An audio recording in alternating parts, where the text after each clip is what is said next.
Don't worry, this is new information you're going to want to watch. Last night, Simon Hypixel, the old CEO of Hytale, started tweeting again, dropping a bunch more information about the deal to buy back the game and explaining how much more possible this was than we all first thought. When one user said, "Hi Simon, I wanted to ask you a question. Do you intend to invest in Hytale and have access to the IP even if it's owned by Riot and continue the project? Or do you want to actually buy the full game?" With Simon commenting that he just wants to purchase the IP, the intellectual property, not the business. It's a much more simple transaction. The IP basically includes everything like the name, the world and story, the code, even the custom engine they built, but not the company or its employees. Simon would be buying the blueprint and all the pieces without taking over Hypixel Studios itself, obviously because it has now closed down. He wasn't exactly fully clear in the wording here though, so good friend of the channel Mine replied, "Help me and possibly others understand, buying the IP means you'll get the legacy engine?" And Simon clarified, "You can buy everything to run the game and continue development with a simple purchase agreement. No shareholders, complex dog water agreement. IP means intellectual property. It can be code, art, name, anything they've created. Since both Hytale's new and old engine are proprietary, meaning the team built and owns them, it makes it a part of the IP Simon's trying to buy, just like the name and the code or the world itself." And I mean,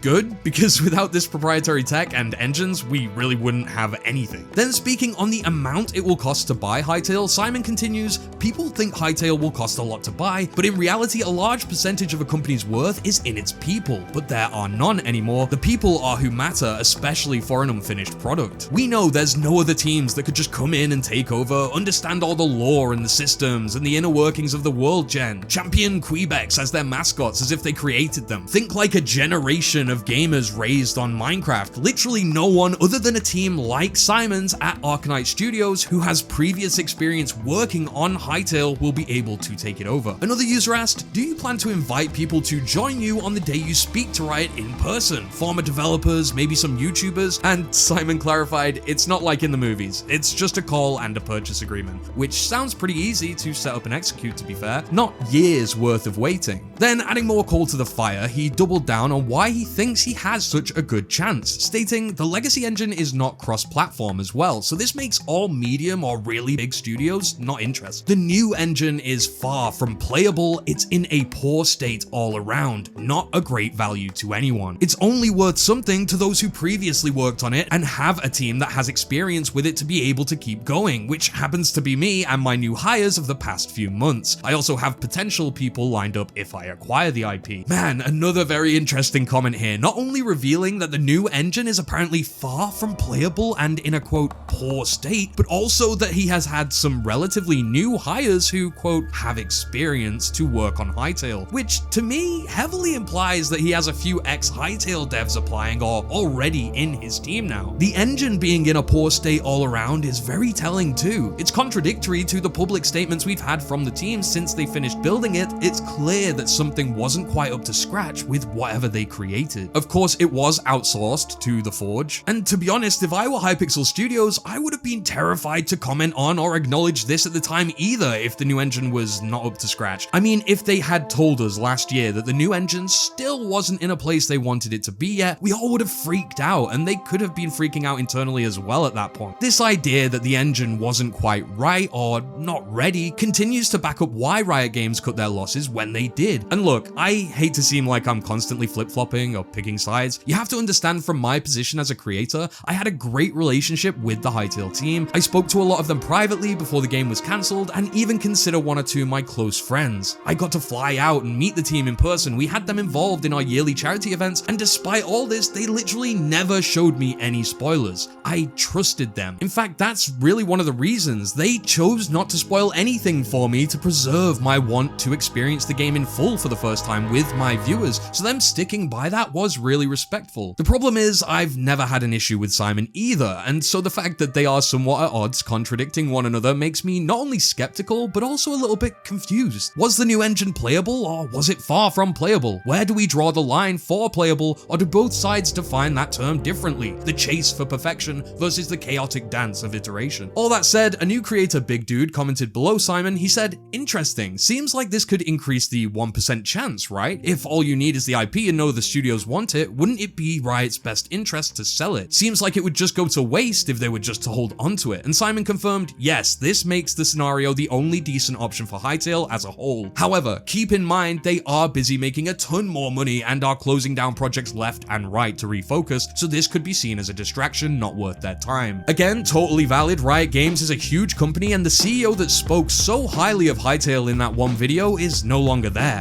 They came up with a demo of Hytale, and I right away saw that we had something special.